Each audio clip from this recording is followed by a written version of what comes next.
Hi there, warm welcome. You're watching Blueprint Explosive Exclusive and I'm Meghna Deka. And welcome to the Great India Salary Survey. Well, for long, it has been said that if you want to start off your career and earn the big bucks, go to Mumbai or Delhi or Bengaluru. Those are the cities that are going to make or break you. These are the cities that will pay you the best. But long gone are those days. There is a trend which is shifting. Well, today, most of India's metropolitan cities have become unlivable. It's not me saying it, it's the people who are living in these cities who are saying it, especially for those who are just starting off their careers. A survey has been conducted by one of the companies, and it has now thrown up some of the unexpected results. In fact, no longer are the big five cities considered the best bet for living. But before we get you into the findings of the survey, let's take you through what it was which was conducted. Here's decoding the salary survey. In fact, let's tell you about the number of participants who were there. It is 1,300 employees. The number of employees which were there is 2,500 employees and 1,300 employers. When it comes to the salary trends, they were asked questions about the job roles as well as the cost of living. And this, you will realize, is one of the most significant ones, the cost of living. So let's break it down for you and tell you what exactly it is that we have found. Because it's important for us to understand that the cost of living and the satisfaction of living in a certain city, both of them are very closely linked as well. Well, this was all about who were part of the survey and what was the motive for it. But now, one by one, let's break it down for you and get you the results of the survey. First question we asked, which city pays the most salary? Well, there you have it on your screen. Which is the city which pays the maximum amount of salary? We've broken it out into three different categories. People with 0 to 2 years of experience, people with 2 to 5 years of experience, people with 5 to 8 years of experience. Chennai, interestingly, pays the most when it comes to those who are just starting off. Look at the others when it comes to Hyderabad, Bengaluru, Ahmedabad, Chandigarh. So in Chennai, someone with this kind of experience, 0 to 2 years of experience, you'll get above 30,000. In Hyderabad, it's roughly 28,000. Bengaluru, 28,000, 27,000 in Ahmedabad. In Chandigarh, it's about 26,000. Delhi is 26,000, which is surprising. So Chennai is going to be paying much more than what Delhi is going to be paying for you. So let's also tell you, if you are roughly in the experience category of 2 to 5 years, where exactly are you going to be placed in the salary bracket? In Chennai, you'll get about 46,000, about 47 in Hyderabad, which seems to be paying more here. Then you have Bengaluru around 46, again 46 for Ahmedabad. Then you have Chandigarh and Delhi. Now look at the Delhi numbers. 46,600 is what you'll make in Chennai. If you have this much of experience, in Delhi, you'll merely make 43,600, much lower than what Chennai is ready to offer. When it comes to more experienced people, 5 to 8 years of experience, Chennai is willing to pay up to 66.5 thousand rupees. 69.7 thousand is what Hyderabad is willing to pay. Then it goes all the way up to 69,000 in Ahmedabad. Now watch this city very closely as well, Ahmedabad. And in Delhi, you will get merely 64,000. So you are getting paid more in a Chennai, in Hyderabad, in Ahmedabad than you are in Bengaluru or Delhi. Now let's also tell you which industry is going to be paying you the most. And this is the result of the survey. The industry which pays you the most there is IT or IT services. That's the maximum paying when it comes to the amount of pay package that you're going to be taking back home. For all these three bands that we are discussing, this is the number of experience years, 0 to 2 years, 2 to 5 years of experience, 5 to 8 years of experience. IT is going to be paying more than any of the others, be it at the starting level or at a mid level. You are going to be paid more when it comes to IT. Then you have manufacturing, which ranks the second. Telecom comes in at a third, just slightly below manufacturing. Then you have e-commerce, which of course has been one of the booming industries as well.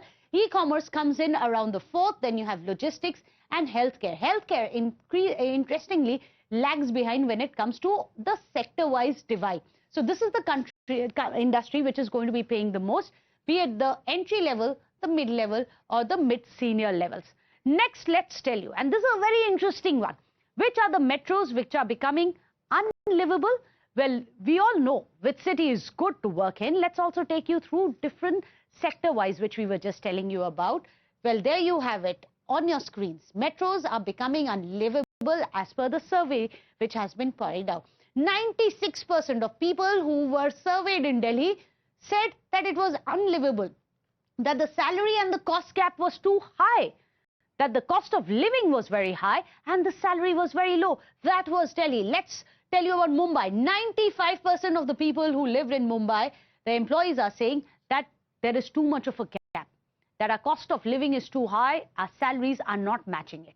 Then you have Bengaluru. 93% of Bengaluru employees also feel that there is too much of cost of living compared to the amount of money that they are going to be making.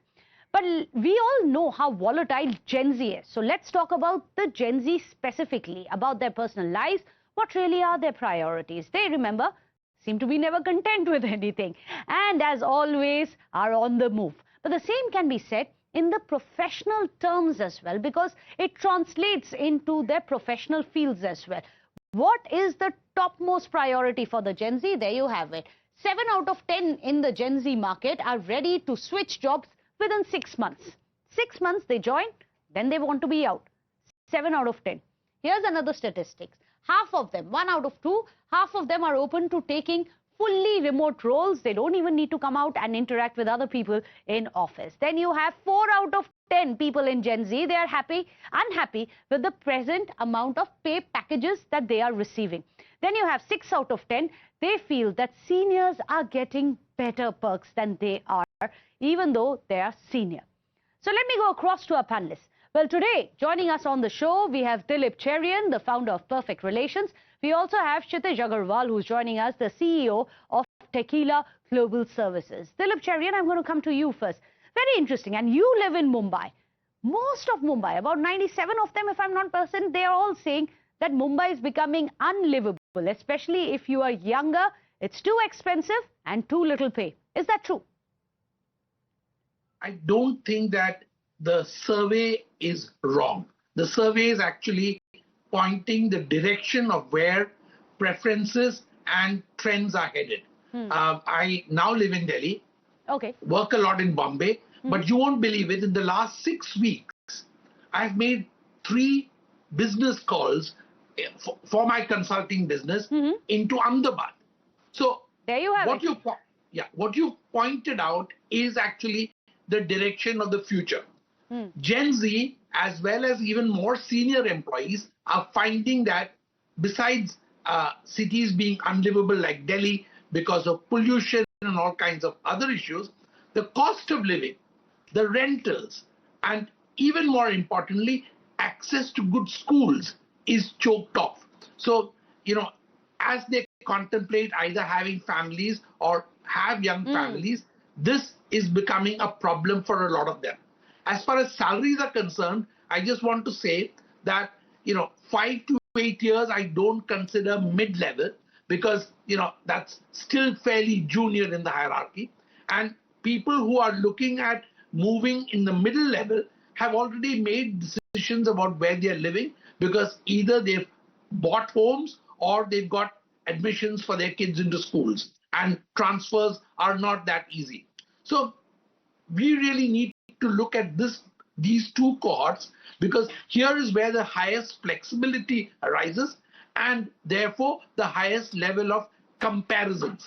Many of these people are actually making salary slip comparisons and taking decisions on jobs and not really looking at career progression, which will inevitably come at a cost maybe after the second So the job. long run.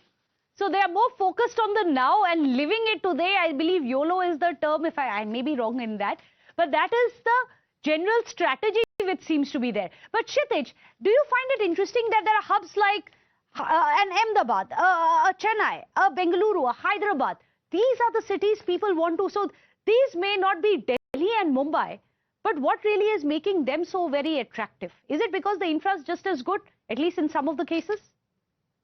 Yeah, it's all about the game of demand supply, right? So like in the past, like it was always Mumbai, Delhi, maybe Bangalore, right? Those were 3 only options for anyone to switch, right? Outside their home country, home city. But as of now, like what I've seen in recent years is like, every city has become a hub. Like, for example, like if you talk about Pune for that, say, right? Pune has become like an automobile hub. It has become a hub for manufacturing, right? Fair If we enough. talk about Hyderabad, it has become a GCC hub. All the GCCs from all the countries are coming to Hyderabad. That's why you see an influx of jobs in Hyderabad. You are seeing an influx in salaries, and GCCs pay really well, right? If you talk about Chennai, a lot of SaaS companies and all are moving the headquarters to Chennai, like Zoho and Freshdesk and a lot of them, right? So again, Chennai is also a good hub. So I would say the salary is a matter of just a demand and supply, right? I'm seeing an influx of demand in these centers because all these cities, like Pune for that, say, right, all the big IT companies are moving the HQ in Pune, right? And why they're moving to Pune is because the cost of the infra is very low compared to Mumbai. Like a bank which has a smaller office in BKC in Mumbai, they get at least a 3 or 4x of size of building in Pune, right? And that to their own building, not even a lease building. So Absolutely. I think it's better for those buildings as well. It's to move to a cheaper city. Similarly, the talent which is there, again, if you compare a salary of like a rent of a person living in Pune, I'm in Pune and I know my employees live in a decent society in Pune at 15,000, right, nearby their office. Whereas in Mumbai, you might have to go like 30, 40, 50 kilometers away from your job, and commute at least 2 hours per day one side to, to reach there. So I think it's a perfect, and I think that's also important in India because if we only keep increasing 1 or 2 cities, the traffic will explode, right? So I think it's time to even look after not even just tier 2 cities, but even tier 3 cities. Right, where we can make them a hub. Decongestion is the need of the hour. There is a lot of research as to why it needs to be done. But this perhaps is one of the things which is going to push towards that decongestion, isn't it? But Dilip Cherian, I want to come specifically to these statistics. This is very interesting because you talked about Gen Z and about 7 out of 10 in Gen Z are willing to switch jobs in 6 months. I find that very, very interesting. Like people like us who work for like 20 odd years, for us it's going to be the long run. For them, 6 months is enough. Half of them are open to take on even fully remote workspaces, not even interact. Isn't that interesting? What happened there? Meghna, at the risk of sounding like a geriatric, let me tell you that I employ between 300 to 400 people and have run a very large company, largely populated by millennials. The fact is that they do want to move jobs, and many of them also feel this point, which you will bring up a little later, feel entitled to a higher level of perks than their seniors. So this is all part of one package, which I call high entitlement employees. Now, if you're an employer, you need to understand, just as Kshitij said, between supply and demand, you also need to make a balance between effort, talent, and remuneration. So unless you're able to understand which of those young people are worth employing and holding on to, then yes, it's a great idea to allow for a certain level of employee turnover. The only ones who whine and complain are your HR departments, but otherwise you're actually getting cannon fodder at lower salary levels, because again they go back to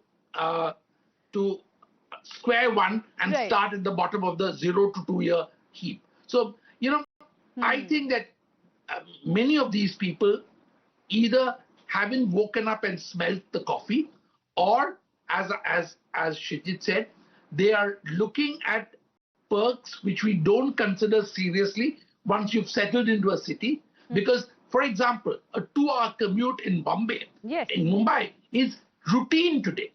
And except for those who live somewhere along the coastal road or something, most commutes are taking longer and longer.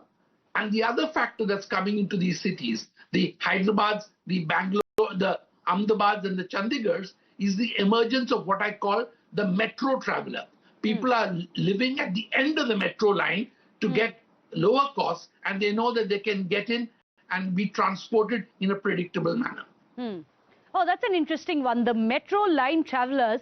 So that transportation at least is one of the fewer problems that you have. But Kshitij, let's also look at the industry-wise breakup, the sector-wise breakup. Interestingly, You have IT right there. At the top most coveted jobs, the most paying jobs are coming in from IT, followed by manufacturing. You have telecom, e-commerce, logistics, and finally healthcare. Healthcare right at the bottom of this pyramid, IT right on top, Kshitij. Good days for you though. It is, right? But again, this is all changing really fast, right? Especially with the emergence of AI, right? I know it's a buzzword these days, but it is impacting the sector. It's changing it much faster than what it is, right? For example, the jobs which you're seeing right now, you're seeing the most big salary in IT, and they will continue to be the most highly paid salaries, but not anymore for a junior level sectors, right? I know these numbers are seeing there, but the entry level jobs, right, for a basic coders, for a basic QA and all are going to go away in next 3 years, right? Because what of more will AI. come, yes, exactly. But what will replace that is prompt engineering. What will replace that is the AI, data science, right? What will replace them is a different kind of jobs altogether. Okay. And I think that's another key thing which I'm seeing a shift, which probably India can also adopt. Like in the past, the methodology was like, you have to complete your education up till 22, 23 years of age, and then you look for a job, right?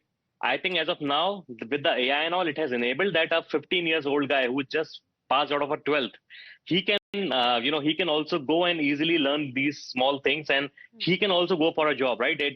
I think the world is shifting so fast, and in the US, it hasn't already been happening. After 18 years, you have to kicked out from your house and you start making your own living. But I think that things will automatically come in India as well, where the IT will see a lot of adoption. And now coming to healthcare, again, we haven't seen much new things in the healthcare sector yet. Innovation but again, has been less. Innovation, yeah. But again, with this AI coming into picture, I know I've seen a company recently who is actually investing a lot in claim processing and all for healthcare, where in few seconds, you can get a claim approved, right, with the doctors. Like there is a MRI scan, right, where you can read an MRI scan or X-ray scan through AI. So a lot of AI adoption is still left in this healthcare, in logistics and all, and that will again change That's the an industry interesting a lot. point. Although we weren't supposed to be discussing AI, but now that Kshitij has raised it, your thoughts on it, Dilip, how do you think AI is likely to change the dynamics when people are willing and capable of working from home, when you have AI bots doing a lot of the jobs? Do you think all of this that we see on our screens, this entire survey, may just get a new trend, may get a makeover? Meghna, without a doubt, there are two things which I can see happening. One is that you really need experienced people to run competent AIs. And the second thing is that there will be new jobs, people who work on LLMs, large language models, people who can do prompt engineering, people who can optimize answering, and people who can actually find out where the AI is actually beginning to make a fool out of you. So there are new skills and new developments coming. They can actually be absorbed by much younger people. So while your decoding of salaries may actually change a bit, it is quite possible that for some of these specialist tasks, the best and the brightest will get paid a lot more than people with 10 years of experience. So domain That's a very expertise relevant point. will continue to be domain important. expertise, and of course you throw in the cost of living. It's not just about your paycheck, it's what you make of it, the larger skills which are going to be coming in, and also your quality of living. These are going to be perhaps the indicators. Unfortunately, gentlemen, we are running out of time, but hopefully all the viewers today have learned something new. Which is the city which is paying you the most? Well, you have your answers today. Thank you so much, Dilip Cherian as well as Kshitij Agarwal, for joining us. Without a short break.